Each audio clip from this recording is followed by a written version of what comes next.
ಸ್ನೇಹಿತರೆ ನಮಸ್ಕಾರ. ಎಸ್.ಆರ್ classes YouTube ಚಾನಲ್‌ಗೆ ಸ್ವಾಗತ. ಸ್ನೇಹಿತರೆ ಈಗಾಗಲೇ ಟಿ.ಇ.ಟಿ ಮುಗ್ದಿದೆ. ಇನ್ನೇನು 2-3 ದಿನಗಳಲ್ಲಿ ರಿಸಲ್ಟ್ ಕೂಡ ಬಿಡ್ಲಾಗುತ್ತೆ. ಅಂದ್ರೆ 25ನೇ ತಾರೀಕು ಒಳಗಡೆ ಕ್ರಿಸ್ಮಸ್ ಒಳಗಡೆ ರಿಸಲ್ಟ್ ಕೂಡ ಬಿಡ್ಲಾಗುತ್ತೆ ಅಂತಂದು ಹೇಳಿಕೆಗಳನ್ನ ನೋಡಿದೀವಿ. ನ್ಯೂಸ್ ಪೇಪರ್‌ಗಳಲ್ಲಿ ಕೂಡ ಓದಿದೀವಿ. ಇದೆಲ್ಲ ಗೊತ್ತಿರೋ ವಿಚಾರ. ಈಗ ನಾವು ಮುಂದೆ ಮಾತಾಡ್ಬೇಕಾಗಿರೋದು ಏನಪ್ಪಾ ಅಂತಂದ್ರೆ 2026ರಲ್ಲಾದ್ರೂ ನಾವು ಟೀಚರ್ ಆಗ್ತೀವಾ ಅನ್ನೋದು. ಯಾಕಂತಂದ್ರೆ ನೋಟಿಫಿಕೇಶನ್ ಇರೋದಂತೂ ದಟ್ಟವಾಗಿ ಎಲ್ರಿಗೂ ಗೊತ್ತಾಗಿದೆ. ಬಟ್ ಇಲ್ಲಿ ನಾವು ನೋಟಿಫಿಕೇಶನ್ ಬಗ್ಗೆ ಮಾತಾಡೋದಕ್ಕಿಂತ ಹೆಚ್ಚಾಗಿ ನಮ್ಮ ಸ್ಟಡೀಸ್ ಬಗ್ಗೆ ಮಾತಾಡ್ತಾ ಹೋಗೋಣ. ಯಾಕಂತಂದ್ರೆ ಓಕೆ 2025ರಲ್ಲಿ ಏನಾಗಿದೆ ಅದನ್ನ ಬಿಟ್ಬಿಡೋಣ. ಯಾರೋ ನಮ್ ಲೈಫ್‌ಗೆ ಎಂಟ್ರಿ ಕೊಟ್ರು, ಏನೋ ಆಯ್ತು. ಓಕೆ ಎಷ್ಟೋ ಓದಿದ್ವಿ, ಪ್ರಾಬ್ಲಮ್ಸ್ ಇದ್ವು. ಸೊ ಅವೆಲ್ಲ ಬಿಟ್ಬಿಡೋಣ. ಇನ್ನ ಒಂದು ವಾರದಲ್ಲೇ ವರ್ಷ ಕೂಡ ಬದಲಾಗುತ್ತೆ, ತಿಂಗಳ ಕೂಡ ಬದಲಾಗುತ್ತೆ. ಸೊ ಹೊಸ ವರ್ಷ, ಹೊಸ ತಿಂಗಳು, ಹೊಸ ಜೀವನ. ಸೊ ಕನಿಷ್ಠ ಈ 2026ರಲ್ಲಾದ್ರೂ ನಾವೊಂದು ಸರ್ಕಾರಿ ಹುದ್ದೆಯಲ್ಲಿದ್ರೆ ನಮ್ ಜೀವನ ಸೆಟಲ್ ಆಗ್ಬೋದು. ಇಲ್ಲ ಈ ಒಂದು ನೋಟಿಫಿಕೇಶನ್ ಅಲ್ಲಿ ಏನಾದ್ರು ನಾವು ಆಗಿಲ್ಲ ನೇಮಕಾತಿ ಅಂತಂದ್ರೆ ಬಹುಶಃ ಮುಂದೆ ಬಹಳಷ್ಟು ಸಫರ್ ಆಗ್ಬೇಕಾಗತ್ತೆ. ಸೊ ಹಾಗಾಗಿ ಹೇಳೋ ವಿಚಾರಗಳನ್ನ ದಯವಿಟ್ಟು ಸ್ವಲ್ಪ ಕೇಳಿ ಕೂಲಂಕುಷವಾಗಿ ಚರ್ಚೆ ಮಾಡ್ತಾ ಹೋಗೋಣ. ಆಲ್ಮೋಸ್ಟ್ ನಾ ಹೇಳಿದ ಹಾಗೆ ಒಂದು ನೋಟಿಫಿಕೇಶನ್ ವರೆಗೂ ಕೂಡ ನಾನು ನಿಮ್ಗಳಿಗೆ ಟಾರ್ಗೆಟ್ ಕೊಡೋ ಪ್ರಯತ್ನವನ್ನ ಮಾಡ್ತಾ ಹೋಗ್ತೀನಿ. ಸ್ವಲ್ಪ ಏನೋ ವರ್ಕ್ ಇದ್ದಾಗ 1-2 ಡೇಸ್ ಹೆಚ್ಚು ಕಡಿಮೆ ಆಗ್ಬೋದು. ಡೆಫಿನೆಟ್ಲಿ 100% ನಾನು ನಿಮ್ಗೆ ನೋಟ್ಸ್ ಅನ್ನ ಸಾರಿ ಟಾರ್ಗೆಟ್ ಅನ್ನ ಕೊಡ್ತಾ ಹೋಗ್ತೀನಿ. ಅದ್ರ ಬಗ್ಗೆ ಮುಂದೆ ಚರ್ಚೆ ಮಾಡ್ತಾ ಹೋಗ್ತೀನಿ ಯಾವಾಗ ಏನು ಅಂತೇಳಿ. ಸೊ ಓಕೆ 2026ರಲ್ಲಾದ್ರೂ ಶಿಕ್ಷಕರಾಗ್ತೀವಾ ಅನ್ನೋದ್ರ ಬಗ್ಗೆ ನೋಡೋಣ. ಇನ್ನು ಶಿಕ್ಷಕರ ನೇಮಕಾತಿ ಯಾವಾಗ ಆಗ್ಬೋದು? ಕೆಲವೊಂದಿಷ್ಟು ಅಂದಾಜುಗಳನ್ನ ಊಹೆ ಮಾಡ್ಕೊಳ್ತಾ ಹೋಗೋಣ. ಯಾಕಂತಂದ್ರೆ ನಮ್ಗೆ ಒಂದು ಟಾರ್ಗೆಟ್ ಇಲ್ಲ, ಯಾವಾಗ ನೋಟಿಫಿಕೇಶನ್ ಆಗುತ್ತೆ ಅಂತೇಳಿ ಟಾರ್ಗೆಟೇ ಇಲ್ಲ ಅಂತಂದ್ರೆ ನಾವು ಓದೋದ್ ಕಷ್ಟ ಆಗ್ಬೋದು. ಸೊ ಹಾಗಾಗಿ ಈ ಒಂದು ವಿಡಿಯೋದಲ್ಲಿ ಯಾವಾಗ ನೋಟಿಫಿಕೇಶನ್ ಆಗ್ಬೋದು ಅನ್ನೋದು ಒಂದು ಅಂದಾಜನ್ನ ನೋಡ್ಕೊಂಡು ಹೇಗೆ ಓದ್ಬೇಕು ಮತ್ತೆ ವಾರದ ಟಾರ್ಗೆಟ್, ದಿನದ ಟಾರ್ಗೆಟ್ ಅನ್ನ ನಾವು ಯಾವ ರೀತಿ ನಿರ್ಧಾರ ಮಾಡ್ಕೊಳ್ಬೇಕು ಅನ್ನೋದ್ರ ಬಗ್ಗೆ ನಾನು ಚರ್ಚೆ ಮಾಡ್ತಾ ಹೋಗ್ತೀನಿ. ಮೊದಲಿಗೆ ಇಲ್ಲಿ ಒಂದು ಜಸ್ಟ್ ಈಗ ನಾನು ಪಿ.ಪಿ.ಟಿ ರೆಡಿ ಮಾಡ್ಬೇಕಾದ್ರೆ ಇನ್ಸ್ಟಾ ಓಪನ್ ಮಾಡಿದೆ. ಅಲ್ಲಿ ನನಗೆ ಇದೊಂದು ಸಿಕ್ತು. ಬಟ್ ಇದನ್ನ 2 ರೀತಿಯಲ್ಲೇ ತಗೊಂಡು ಹೋಗ್ತೀನಿ ಇಲ್ಲಿ. ಏನಪ್ಪಾ ಅಂತಂದ್ರೆ 4 ಅಲ್ಲ, 5 ಅಲ್ಲ ಬರೋಬ್ಬರಿ 50 ಬಾರಿ ಸ್ಪರ್ಧಾತ್ಮಕ ಪರೀಕ್ಷೆ ಬರೆದು ಕಾನ್ಸ್ಟೇಬಲ್ ಆದ ಯುವಕ. ಓಕೆ ಇವರ ತಾಳ್ಮೆಗೆ ನಾವೆಲ್ಲರೂ ಕೂಡ ಸೆಲ್ಯೂಟ್ ಮಾಡೋಣ. ಯಾಕಂತಂದ್ರೆ 50 ಎಕ್ಸಾಮ್ ಬರಿಬೇಕಾದ್ರೆ ಅವ್ರ ತಾಳ್ಮೆ ಓದ್ಲಿಕ್ಕೆ ಯಾಕಂತಂದ್ರೆ ಒಂದು ನೋಟಿಫಿಕೇಶನ್ ಮುಂದೆ ಹೋಯ್ತು, ಒಂದು ನೋಟಿಫಿಕೇಶನ್‌ಗೆ ಎಕ್ಸಾಮ್ ಆಗಿಲ್ಲ ಅಂತಂದ್ರೆ ನಾವ್ ಎಷ್ಟೋ ಜನ ತಾಳ್ಮೆಗಳನ್ನ ಕಳ್ಕೊಂಡ್ಬಿಡ್ತೀವಿ. ಬಟ್ ಇವ್ರು 50 ಎಕ್ಸಾಮ್ ಬರೆಯೋವರೆಗೂ ತಾಳ್ಮೆಯನ್ನ ಇಟ್ಕೊಂಡು ಶ್ರಮ ಪಟ್ಟಿದಾರೆ ಅಂತಂದ್ರೆ ಇವರೊಂದು ಶ್ರಮಕ್ಕೆ ನಾವು ಸೆಲ್ಯೂಟ್ ಮಾಡ್ಲೇಬೇಕು. ಬಟ್ ನನ್ನ ಪ್ರಶ್ನೆ ಏನಪ್ಪಾ ಅಂತಂದ್ರೆ ನಿಮ್ಗೆ ಅಷ್ಟು ಸಮಯ ಇದೆಯಾ? 50 ಎಕ್ಸಾಮ್ ಬರೆಯುವಷ್ಟು ಸಮಯ ಐತಾ? ನೀವು 50 ಎಕ್ಸಾಮ್ ಬರೆಯೋವರೆಗೂ ನಿಮ್ಮ ಕುಟುಂಬದ ಪರಿಸ್ಥಿತಿ ನಿಭಾಯಿಸ್ಲಿಕ್ಕೆ ನಿಮ್ಗೆ ಆಗತ್ತಾ? ಅದೊಂದು ಪ್ರಶ್ನೆ ಮಾಡ್ಕೊಂಡ್ಬಿಡ್ರಿ. ಯಾಕಂತಂದ್ರೆ ಅವರ ಲೈಫು, ಅವರ ಬ್ಯಾಕ್‌ಗ್ರೌಂಡ್ ಏನಿದೆ ಮೋಟಿವೇಶನ್ ತಗೋಳೋಣ ಇವರಿಂದ. ನಾವು 50 ಎಕ್ಸಾಮ್ ಬರೀಬಹುದು ಅಂತಂದು ಒಂದು ಮೋಟಿವೇಶನ್ ತಗೊಳ್ಳೋಣ. ಬಸ್ಟ್ ಅಷ್ಟು ಸಮಯ ಐತಾ ನಿಮ್ಗೆ? ಓಕೆ ಸಮಯ ಇದ್ರೂ ಕೂಡ ನಿಮ್ಮ ಕುಟುಂಬ ಅಲ್ಲಿವರೆಗೂ ನಿಭಾಯಿಸ್ಲಿಕ್ಕೆ ಸಾಧ್ಯ ಆಗತ್ತಾ? ಅಂದ್ರೆ ಮಿನಿಮಮ್ ಒಬ್ಬ ಮಿಡ್ಲ್ ಕ್ಲಾಸ್ ಫ್ಯಾಮಿಲಿನ ಯಾವ ರೀತಿ ನಡ್ಸ್ಕೊಳ್ಲಿಕ್ ಸಾಧ್ಯನೋ ನಮ್ಮ ಕುಟುಂಬವನ್ನ ಆ ರೀತಿ ನಡ್ಸ್ಕೊಳಕ್ ಸಾಧ್ಯ ಆಗತ್ತಾ? ಸೊ ಈ ಒಂದು ಪ್ರಶ್ನೆನ ನೀವು ಮಾಡ್ಕೊಳ್ಬೇಕಾಗತ್ತೆ. ಓಕೆ ಇವರಷ್ಟ್ರವರೆಗೂ ಹೋಗ್ಬೇಡಿ ಅಂತೇಳಿ ನನ್ನ ಒಂದು ಅಭಿಪ್ರಾಯ ಅಷ್ಟೇ. 50 ಎಕ್ಸಾಮ್ ಬರೆಯೋವರೆಗೂ ನೀವು ಹೋಗ್ಬೇಡ್ರಿ. ಯಾಕಂದ್ರೆ ಈಗಾಗ್ಲೇ ಒಂದು 10, 15 ಎಕ್ಸಾಮ್ ಬರ್ದಿರ್ತೀವಿ ಬೇರೆ. ಯಾವ್ದೋ ಎಸ್.ಡಿ.ಎ, ಎಫ್.ಡಿ.ಎ, ಕೆ.ಎಸ್ ಅವು ಇವು ಎಲ್ಲಾ ಸೇರಿ ಒಂದು 50 ಎಕ್ಸಾಮ್ ಆಗಿರ್ಬಹುದು. ಹೆಚ್ಚು ಕಡಿಮೆ ಒಂದು 15, 20 ಎಕ್ಸಾಮ್ ಆಗಿರ್ಬಹುದು. ಇನ್ನೂ 30 ಎಕ್ಸಾಮ್ ಬರ್ದು ನೀವು ಕೂಡ ಪೇಪರ್ ಅಲ್ಲಿ ಇದೇ ರೀತಿ ಸಾಧನೆ ಮಾಡ್ಬೇಕು ಅನ್ನಂಗಿದ್ರೆ ಅದು ನಿಮಗ್ ಬಿಟ್ಟಿರೋದು. ಬಟ್ ನಾನೇನಂತೀನಿ ಅಂತಂದ್ರೆ 50 ಎಕ್ಸಾಮ್ ಬೇಡ. ಈಗ ಮುಂದೆ ಬರೋ ಒಂದು 26ರಲ್ಲಿ ಎಕ್ಸಾಮ್ ಐತಲ್ಲ ಅದ್ರಲ್ಲಿ ಬೇರೆ ಪಿ.ಎಚ್.ಡಿ ಇದಾವೆ. ಜಿ.ಪಿ.ಎಸ್.ಟಿ ಸ್ವಲ್ಪ ಕಡಿಮೆ ಇದಾವೆ. 78 ಪೋಸ್ಟ್. ಯಾರೆಲ್ಲ ಬಿ.ಎಡ್ ಆಗಿದೆ ಅವರು ಎಚ್.ಎಸ್.ಟಿ.ಆರ್ ಬರ್ಲಿಕ್ಕೆ ಅವಕಾಶ ಇದೆ. ಸೊ ಎಚ್.ಎಸ್.ಟಿ.ಆರ್ ಬರಿಬಹುದು. ಯಾರೆಲ್ಲ ಎಂ.ಎ ಆಗಿದೆ ಅವರೆಲ್ಲ ಈ ಪಿ.ಯು ಲೆಕ್ಚರ್ ಬರ್ಲಿಕ್ಕೆ ಅವಕಾಶ ಇದೆ. ಸೊ ಒಟ್ಟು ಯಾವ್ದೋ ಒಂದು ಎಕ್ಸಾಮ್ ಬರ್ದು ಲೈಫ್ ಸೆಟಲ್ ಮಾಡ್ಕೊಳ್ರಿ. ಯಾಕಂತಂದ್ರೆ ಲೈಫ್ ಸೆಟಲ್ ಆದವ್ರ ಜೀವನನೇ ಬೇರೆ ಇರುತ್ತೆ. ಸೆಟಲ್ ಆಗಿಲ್ಲ ಅಂತಂದ್ರೆ ಜೀವನನೇ ಬೇರೆ ಇರುತ್ತೆ. ಕೊನೆಯಲ್ಲಿ ಒಂದ್ ಸಣ್ಣ ಕಥೆ ಹೇಳ್ತೀನಿ. ನೀವ್ ಅಲ್ಲಿವರೆಗೂ ತಾಳ್ಮೆಯಿಂದ ಕೇಳ್ತೀರಾ ಅಂತೇಳಿ ನನ್ಗನ್ಸುತ್ತೆ. ನೋಡೋಣ. ಯಾಕಂದ್ರೆ ಒಬ್ಬ ವ್ಯಕ್ತಿಯ ಬೆಲೆ ಎಷ್ಟಿರುತ್ತೆ ಅಂತೇಳಿ ಕೊನೆಯಲ್ಲಿ ನಾನ್ ನಿಮ್ಗೆ ಹೇಳ್ತಾ ಹೋಗ್ತೀನಿ. ಓಕೆ. ಇದು ಎಸ್.ಆರ್ ವರ್ಲ್ಡ್ ಟೆಲಿಗ್ರಾಮ್ ಚಾನಲ್ ಅಲ್ಲಿ ನಾನ್ ಜಸ್ಟ್ ಪಿ.ಪಿ.ಟಿಗೋಸ್ಕರ ಏನಾದ್ರು ಮ್ಯಾಟರ್ ಸಿಗುತ್ತಾ ಅಂತೇಳಿ ಸರ್ಚ್ ಮಾಡ್ಬೇಕಾದ್ರೆ ನನ್ಗೆ ಇದು ಸಿಕ್ತು. ಇಲ್ಲಿ ನಾವು ಅಂದಾಜು ಊಹೆ ಮಾಡ್ಕೊಳ್ತಾ ಹೋಗ್ಬೋದು. ಅಂದ್ರೆ ಮುಂದೆ ಕಾಂಪಿಟೇಷನ್ ಎಷ್ಟಿರ್ಬಹುದು ಅನ್ನೋದ್ರ ಬಗ್ಗೆ ಅದು ನೆಕ್ಸ್ಟ್ ವಿಡಿಯೋ ಹೇಳ್ತೀನಿ. ಜಸ್ಟ್ ಒಂದು ಅಂದಾಜು ಅಂದ್ರೆ 30/6/2024ರಲ್ಲಿ ಕರ್ನಾಟಕ ಟೆಟ್‌ಗೆ ಅರ್ಜಿ ಸಲ್ಲಿಸಿದವ್ರ ಸಂಖ್ಯೆ ಬಹಳಷ್ಟು ಐತೆ. ಬಟ್ ಅದ್ರಲ್ಲಿ ಪಾಸ್ ಆದವ್ರ ಸಂಖ್ಯೆ ನಾವು ನೋಡ್ತಾ ಹೋಗೋಣ. ಯಾವಾಗ ಟಿ-ಇ-ಟಿ 1 ಪೇಪರ್ 1 2024ರಲ್ಲಿ 10,600 ಜನ ಪಾಸ್ ಆಗಿದ್ದಾರೆ. ಇನ್ನು ಪೇಪರ್ 2 ನಲ್ಲಿ 14,616 ಜನ ಪಾಸ್ ಆಗಿದ್ದಾರೆ. ಅಲ್ಲಿ ಎಷ್ಟೋ ಜನ ಡಬಲ್ ಬರ್ದವ್ರು ಇರ್ತಾರೆ. ಕೆಲವೊಬ್ರು ಹೊಸದಾಗಿ ಬರ್ದವ್ರು ಇರ್ತಾರೆ. ಸ್ಕೋರ್ ಜಾಸ್ತಿ ಮಾಡ್ಕೊಳ್ಳೋಕ್ಕೂ ಬರ್ದವ್ರು ಇರ್ತಾರೆ. ಸೊ ಹೆಚ್ಚು ಕಡಿಮೆ ಅಷ್ಟಿರುತ್ತೆ. ಇನ್ನು ನೆಕ್ಸ್ಟ್ 2023ರಲ್ಲಿ ಆ ಪೇಪರ್ 1 ಪಾಸ್ ಆದವರು 14,922. ನೆಕ್ಸ್ಟ್ ಪೇಪರ್ 2 ಪಾಸ್ ಆದವರು 49,908 ಜನ. ಇಲ್ಲಿ ಎರಡು ವ್ಯತ್ಯಾಸ ನೀವು ನೋಡ್ಬೋದು. 2023ರಲ್ಲಿ ಬಹಳಷ್ಟು ಜನ ಪೇಪರ್ 2 ನಲ್ಲಿ 49,900 ಜನ ಪಾಸ್ ಆಗಿದ್ದಾರೆ. ಹೆಚ್ಚು ಕಡಿಮೆ 50,000 ಜನಕ್ಕೆ ಹತ್ರ. ಯಾಕೆ paper level question paper level average ಇತ್ತು, ಅಷ್ಟು ಡಿಫಿಕಲ್ಟ್ ಆಗಿರ್ಲಿಲ್ಲ. ಇನ್ನು 2023ರಲ್ಲಿ ಸಾಕಷ್ಟು ಜನ ಬರ್ದಿದ್ದಾರೆ. ಅಂದ್ರೆ 2022ರಲ್ಲಿ ಏನು GPSR ಆಗಿದ್ರಲ್ಲ, ಅವರು ಕೂಡ ಅಲ್ಲಿ ನೋಟಿಫಿಕೇಶನ್ ಆರ್ಡರ್ ಕಾಪಿ ಕೊಡ್ಲಿಕ್ಕೆ ಲೇಟ್ ಆಗಿತ್ತು. ಸೊ ಆ ಟೈಮಲ್ಲಿ ನಾನು ಕೂಡ ಬರ್ದಿದ್ದೀನಿ. 23ರಲ್ಲಿ ನಾನು ಬರ್ದಿದ್ದೀನಿ. ಸೊ 23ರಲ್ಲಿ ಸಾಕಷ್ಟು ಜನ GPSR ಆದವರು ಬರ್ದಿದ್ರೆ. ಸೊ ಇವಾಗ ಅವರೆಲ್ಲ ಆಲ್ರೆಡಿ ವರ್ಕಿಂಗ್ ಅಲ್ಲಿ ಇರೋದ್ರಿಂದ ನೆಕ್ಸ್ಟ್ 24ರಲ್ಲಿ ಅಟೆಂಪ್ಟ್ ಮಾಡಿಲ್ಲ. ಸೊ ಹಾಗಾಗಿ ಇಲ್ಲಿ ಕಡಿಮೆ ಆಗಿದೆ. ಇನ್ನೂ ಒಂದ್ ಏನಪ್ಪಾ ಅಂತಂದ್ರೆ 2024ರಲ್ಲಿ ಕ್ವಶನ್ ಪೇಪರ್ ಲೆವೆಲ್ ಬಹಳಷ್ಟು ಡಿಫಿಕಲ್ಟ್ ಇತ್ತು. ಪ್ರತಿಯೊಂದು ಪ್ರಶ್ನೆ ಹೇಳಿಕೆ ರೂಪದಲ್ಲಿ ಇದಾವೆ. ನೀವು ಬೇಕಿದ್ರೆ 24 ಪ್ರಶ್ನೆ ಆಲ್ಮೋಸ್ಟ್ ಎಲ್ಲರೂ ನೋಡಿದ್ದೀರಾ. 24 ಪ್ರಶ್ನೆ ಪತ್ರಿಕೆಯಲ್ಲಿ ಸಾಕಷ್ಟು ಹೇಳಿಕೆ ರೂಪದಲ್ಲೇ ಪ್ರಶ್ನೆಗಳಿದಾವೆ. ಬಟ್ ಈಗ 2025 ಪ್ರಶ್ನೆ ಪತ್ರಿಕೆ ಎಲ್ರನ್ನೂ ಆಟ ಆಡ್ಸ್ಬಿಟ್ಟಿತ್ತು ಒಂದ್ ರೀತಿ. ಯಾವ ತರ ಅಂತಂದ್ರೆ ಎಲ್ರ ಊಹೆ ಏನಾಗಿತ್ತು, ಇವನ್ ನನ್ನ ಊಹೆ ಕೂಡ ಅದೇ ಆಗಿತ್ತು. ಏನಂತಂದ್ರೆ ಕ್ವಶನ್ ಪೇಪರ್ 24ಕ್ಕಿಂತ ಡಿಫಿಕಲ್ಟ್ ಆಗುತ್ತೆ ಅಂತಂದು ಎಲ್ರು ಡೆಪ್ತ್ ಓದ್ಕೊಳ್ತಾ ಹೋದ್ರೆ ಅಲ್ಲಿ ಎಕ್ಸಾಮ್ ಹಾಲಲ್ಲಿ ಕುಂತಾಗ ಬಹಳಷ್ಟು ಜನರ ಮುಖದಲ್ಲಿ ಮಂದಹಾಸ ಇತ್ತು. ನಾನು ನೋಡಿರೋ ಪ್ರಕಾರ ಸಾಕಷ್ಟು ಜನ ಖುಷಿಯಲ್ಲಿದ್ರು. ಯಾಕಪ್ಪ ಅಂತಂದ್ರೆ ಪ್ರತಿಯೊಂದು ಪ್ರಶ್ನೆ ಸಿಂಗಲ್ ಲೈನರ್, ಪ್ರತಿಯೊಂದು ಪ್ರಶ್ನೆ ಬಹಳಷ್ಟು ಡೈರೆಕ್ಟ್ ಆನ್ಸರ್. ಅಲ್ಲಿ ಡಿಫಿಕಲ್ಟ್ ಅಂತೇಳಿ ಏನು ಇಲ್ವೇ ಇಲ್ಲ. ಬಟ್ ಯಾಕೆ ಆ ರೀತಿ ತೆಗ್ದ ಅಂತೇಳಿ ಗೊತ್ತಿಲ್ಲ. ಕೆಲವೊಬ್ರು ಹೇಳ್ತಾರೆ ನೆಕ್ಸ್ಟ್ ನೋಟಿಫಿಕೇಶನ್ ಇರೋದ್ರಿಂದ ಅಪ್ಲಿಕೇಶನ್ ಜಾಸ್ತಿ ಬೀಳಿ ಅಂತಂದು. ಬಟ್ ನನ್ನ ಪ್ರಕಾರ ಅದಕ್ಕೂ ಇದಕ್ಕೂ ಸಂಬಂಧ ಇಲ್ಲ. ಅದು ಉದ್ದೇಶ ಏನಪ್ಪಾ ಅಂತಂದ್ರೆ ಜಾಸ್ತಿ ಜನ ಎಲಿಜಿಬಲ್ ಆಗ್ಲಿ ಅನ್ನೋ ಒಂದು ಕಾರಣಕ್ಕೆ. ಅಂದ್ರೆ ಎಲಿಜಿಬಲ್ ಆದ್ರು ಅಂತಂದ್ರೆ ಟೀಚರ್ಸ್ ಅಲ್ಲಿ ಜಾಸ್ತಿ ಸಿಗ್ತಾ ಹೋಗ್ತಾರೆ. ಯಾಕಂದ್ರೆ ಸಾಕಷ್ಟು ನೋಟಿಫಿಕೇಶನ್ ಗಳಲ್ಲಿ ಟೀಚರ್ಸ್ ಕೆಲವೊಮ್ಮೆ ನೋಟಿಫಿಕೇಶನ್ ಇದ್ದಾಗ ಸಾಕಷ್ಟು ಮೀಸಲಾತಿಗಳಲ್ಲಿ ಟೀಚರ್ ಸಿಗಲ್ಲ. ಸೊ ಈ ಒಂದು ಟಿ-ಇ-ಟಿ ಜಾಸ್ತಿ ಜನ ಎಲಿಜಿಬಲ್ ಆದ್ರಂತಂದ್ರೆ ಅಲ್ಲಿ ಏನೋ ಟೀಚರ್ಸ್ ಫಿಲ್ ಆದ್ರೆ ಟೀಚರ್ಸ್ ನೋಟಿಫಿಕೇಶನ್ ಅಲ್ಲಿ ಎಲ್ಲಾ ಪ್ಲೇಸಸ್ ಫಿಲ್ ಆದ್ರೆ ಸರ್ಕಾರಿ ಶಾಲೆಗಳಿಗೆ ಒಳ್ಳೇದಾಗುತ್ತೆ ಅನ್ನೋದು ಉದ್ದೇಶನೂ ಇದ್ದಿರಬಹುದು. Okay, better. ಅಂದ್ರೆ ನನ್ನ ಪ್ರಕಾರ ಈ ವರ್ಷ ಈ ಟಿ-ಇ-ಟಿ ಪೇಪರ್ ಈ ರೀತಿ ಬಂದಿರೋದು ಎಲ್ರಿಗೂ ಖುಷಿ ವಿಚಾರನೇ. ಇಲ್ಲಿ ಯಾವುದೇ ರೀತಿ ದೋಷಗಳನ್ನ ಹುಡುಕ್ಬೇಡ್ರಿ. ಯಾಕಂದ್ರೆ ಎಲ್ರು ಎಲಿಜಿಬಲ್ ಆದ್ರೆ ಬಹಳಷ್ಟು ಪುಣ್ಯವಂತರು. ನಾನು ಒಬ್ಬರ ದೃಷ್ಟಿಯಿಂದ ನೋಡ್ತಾ ಇಲ್ಲ. ನೀವ್ ಎಕ್ಸಾಮ್ ಬರೆಯೋರು ನೀವು ಸ್ವಾರ್ಥಿಗಳಾಗ್ಬೋದು. ಬಟ್ ನಾನ್ ಸ್ವಾರ್ಥಿ ಆಗ್ಲಿಕ್ ಬರಲ್ಲ. ಸೊ ಹಾಗಾಗಿ ಎಲ್ರು ಆದ್ರೆ ಒಳ್ಳೇದು ಅಂತೇಳಿ ನನ್ಗೆ. ಬಟ್ ಸಿ-ಇ-ಟಿ ಹಂಗ್ ಯೋಚನೆ ಮಾಡಲ್ಲ. ಅಂದ್ರೆ ನೀವು ಯಾವ ರೀತಿ ಯೋಚನೆ ಮಾಡ್ತೀರೋ, ನಾನು ಏನಂತ ಹೇಳ್ತೀನಪ್ಪ ಅಂದ್ರೆ ಯಾರು ಚೆನ್ನಾಗ್ ಓದ್ತೀರಾ, ಯಾರು ಒಂದು ಕೆಪಾಸಿಟಿ ಇರುತ್ತೆ ಅವ್ರು ಎಲಿಜಿಬಲ್ ಆಗ್ಲಿ ಅನ್ನೋದಷ್ಟೇ ನಮ್ಮ ಆಶಯ. ಓಕೆ, ಮುಂದಿಂದು ನೋಡೋಣ. ಅಲ್ಲಿ ಮುಂದೆ ಎಲಿಜಿಬಲ್ ಆಗಿ ಅಂತೆ. ಈಗ ಹೆಚ್ಚು ಕಡಿಮೆ ಓಕೆ, ನಮ್ಮ ಒಂದು SR ಕ್ಲಾಸಸ್ ಅಲ್ಲಿ ವಿಷನ್ 120+ ಅಂತ ಹೇಳಿ ಒಂದು ಬ್ಯಾಚ್ ಕೋರ್ಸ್ ನ ಸ್ಟಾರ್ಟ್ ಮಾಡಿದ್ವಿ. ಮತ್ತೆ ಅಲ್ಲಿ ಸಾಕಷ್ಟು ಜನ ಕೂಡ ಎಫರ್ಟ್ಸ್ ಹಾಕಿದ್ರು. ಸಾಕಷ್ಟು ಜನ ನಮ್ಗೆ ಅಪ್ರೋಚ್ ಆಗಿ ಸ್ಕೋರ್ ಚೆನ್ನಾಗಿ ಮಾಡ್ಕೊಂಡಿದ್ದಾರೆ. ಬಿಫೋರ್ ಅಂದ್ರೆ ಫೈನಲ್ ಆನ್ಸರ್ ಬಿಡೋಕಿನ ಬಿಫೋರ್ ಪೇಪರ್ 1 ನಲ್ಲಿ 105 ಆಗಿದೆ. ನೆಕ್ಸ್ಟ್ ಪೇಪರ್ 2 ನಲ್ಲಿ 123 ಆಗಿದೆ. ಇವರು ಸುಮ್ನೆ ಸಾಮಾನ್ಯವಾಗಿ ಓದ್ಲಿಕ್ಕೆ ಕುಳಿತವ್ರಲ್ಲ. BMTC ಯಲ್ಲಿ ಕಂಡಕ್ಟರ್ ಆಗಿ ವರ್ಕ್ ಮಾಡ್ತಾ ಈ ಒಂದು ಸ್ಟಡೀಸ್ ನ ಕಂಟಿನ್ಯೂಸ್ ಆಗಿ ಮಾಡ್ಕೊಂಡು ಬಂದು ಈ ಸ್ಕೋರ್ ಮಾಡಿದ್ದಾರೆ.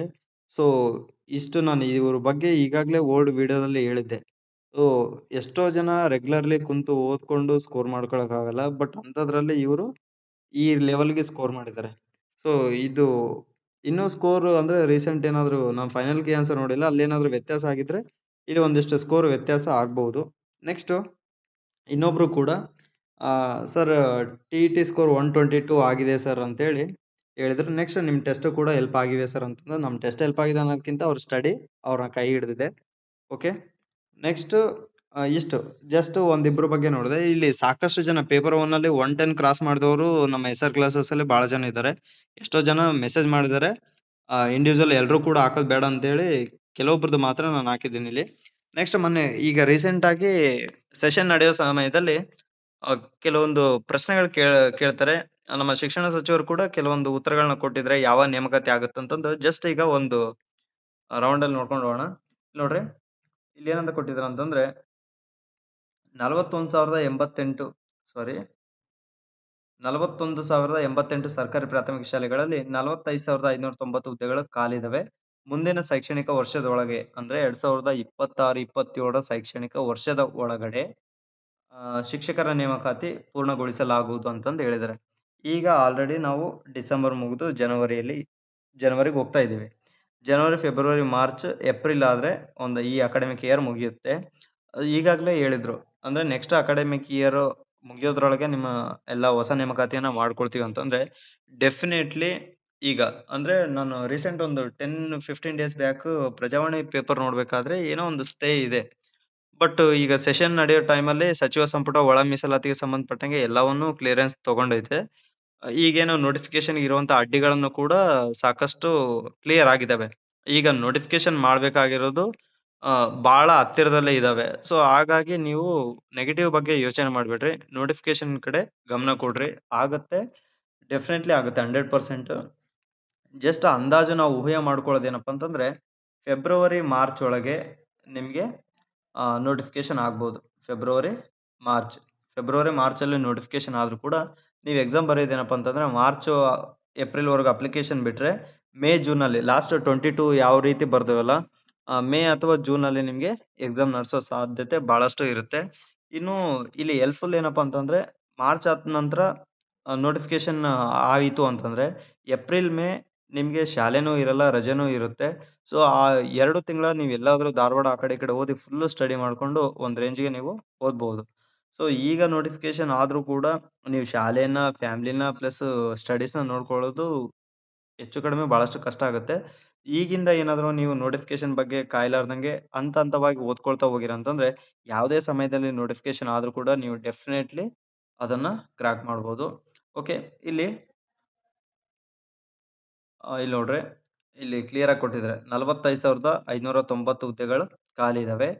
ಈಗಾಗಲೇ ಅವ್ರು ಏನಂತ ಹೇಳ್ತಾ ಇದಾರೆ ಅಂದ್ರೆ ಹಂತ ಹಂತವಾಗಿ ಕಾಯಂ ಶಿಕ್ಷಕರ ನೇಮಕಾತಿ ಮಾಡಲಾಗುವುದು ಅಂತಂದ್ರೆ ಆ ಇಲ್ಲೆಲ್ಲೋ ಓದಿದೆ ನೋಡ್ರಿ ನಾನು.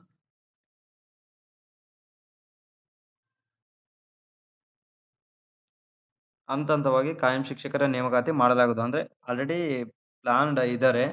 ಈಗೇನು ಎಲ್ಲವೂ ಕೂಡ ಈಗ ಎಸ್ ಇಲ್ಲಿ ಸಿಕ್ಕಿತ್ತು ನೋಡ್ರಿ. ಈಗಾಗಲೇ ಕ್ರಮ ಕೈಗೊಂಡಿದ್ದೇವೆ ಅಂತೇಳಿ ಅವರು ಸೆಷನ್ ಅಲ್ಲೇ ಹೇಳ್ತಾ ಹೋಗ್ತಾರೆ. ಅಂದ್ರೆ ಈಗಾಗಲೇ ಪರ್ಮಿಷನ್ ಸಿಕ್ಕೈತೆ.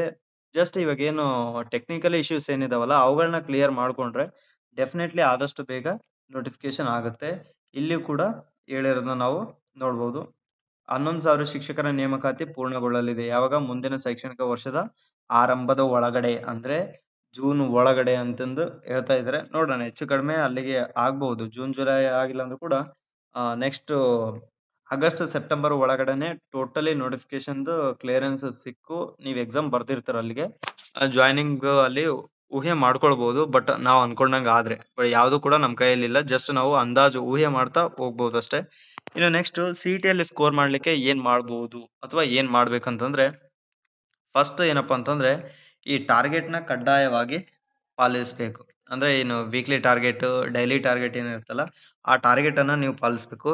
ಯಾವ್ದೋ ಒಂದು ಸಣ್ಣ ಕೆಲಸ, ಯಾವ್ದೋ ಒಂದು ಸಣ್ಣ ಮದುವೆ ಅಥವಾ ಬೇರೆ ಯಾವ್ದೋ ಕೆಲಸದಲ್ಲಿ ನೀವು ಒಂದು ದಿನದ ಟಾರ್ಗೆಟ್ ಅನ್ನ ಬಿಟ್ರು ಕೂಡ, ಜಸ್ಟ್ ನೀವು 1 ಡೇ ಟಾರ್ಗೆಟ್ ಬಿಟ್ರು ಕೂಡ ಅದು ನೆಕ್ಸ್ಟ್ ಡೇಗೆ ಡಬಲ್ ಆಗುತ್ತೆ. ನೆಕ್ಸ್ಟ್ ಡೇ ನಲ್ಲಿ ಯಾವ್ದು ಓದ್ಬೇಕು, 1ನೇ ದಿನದ್ದು ಓದ್ಬೇಕಾ ಅಥವಾ 2ನೇ ದಿನದ್ದು ಓದ್ಬೇಕಾ? ನೀವು ಎರಡನ್ನ ಯಾವ್ದು ಓದ್ಬೇಕಂತ ಹೇಳಿ ಡಿಸೈಡ್ ಮಾಡೋದ್ರಲ್ಲೇ 3ನೇ ದಿನ ಬಂದಿರುತ್ತೆ. ಸೊ ಈ ಸಮಯದಲ್ಲಿ ನೀವು ಏನನ್ನ ಓದ್ಬೇಕು ಅನ್ನೋದೇ ಗೊತ್ತಾಗಲ್ಲ. ಸೊ ಹಾಗಾಗಿ ಯಾವುದೇ ಕಾರಣಕ್ಕೂ ಅದು ಎಷ್ಟೇ ಕಷ್ಟ ಇರ್ಲಿ ನೀವು ಟಾರ್ಗೆಟ್ ಅನ್ನ ಬಿಡಬಾರ್ದು. ನೀವು ಟಾರ್ಗೆಟ್ ಅನ್ನ ಬಿಟ್ಟಿರಂತಂದ್ರೆ ಅದು ಅದೇನಂತಾರಲ್ಲ ಬ್ಯಾಲೆನ್ಸ್ ನಿಮ್ಮ ಬೆನ್ನ ಹಿಂದೆ ಹಂಗೆ ಇರುತ್ತೆ.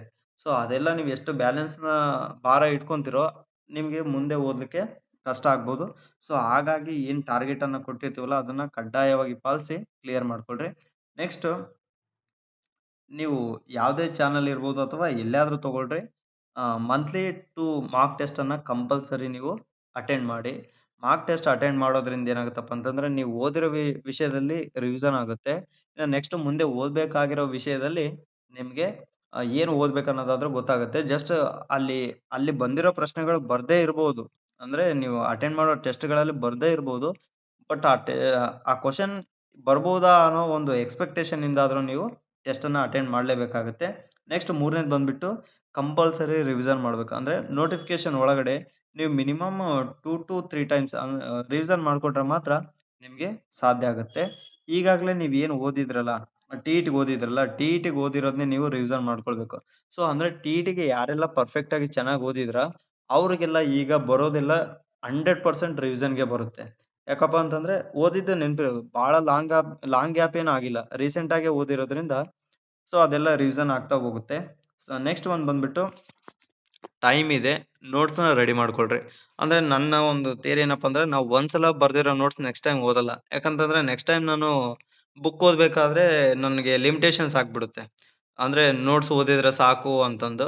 ಬಟ್ ನೋಟ್ಸ್ ನಮ್ಗೆ ಯಾವಾಗ ಹೆಲ್ಪ್ ಆಗುತ್ತಪ್ಪ ಅಂತಂದ್ರೆ ರಿವಿಷನ್‌ಗೆ ಮಾತ್ರ ಅಂದ್ರೆ ಫೈನಲ್ ರಿವಿಷನ್‌ಗೆ ಮಾತ್ರ ನಾವು ನೋಟ್ಸ್‌ನ ರೆಫರ್ ಮಾಡ್ಬೇಕಾಗತ್ತೆ.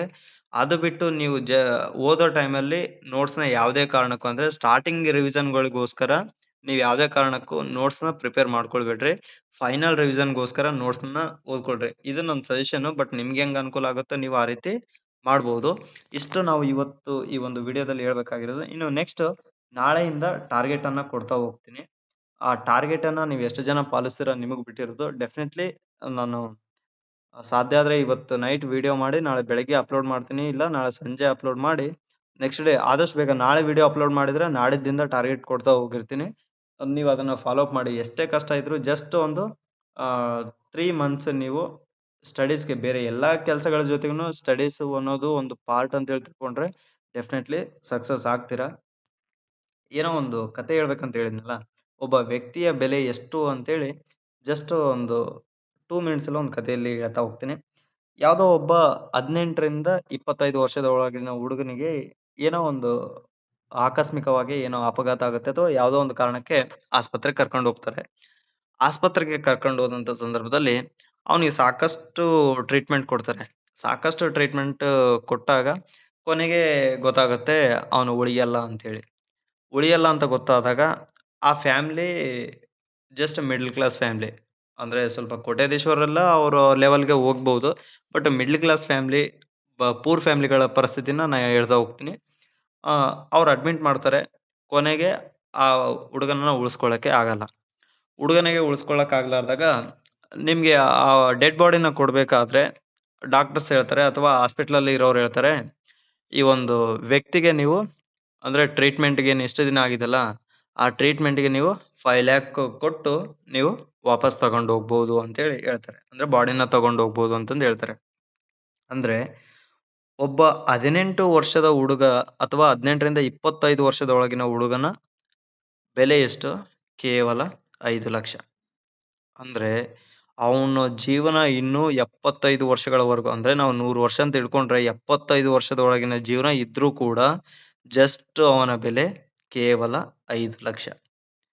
ಸೊ ಆ 5,00,000ನ ಹೊಂದ್ಸೋ ಸಲುವಾಗಿ ಕುಟುಂಬ ಎಷ್ಟು ಕಷ್ಟ ಪಡ್ಬಹುದು.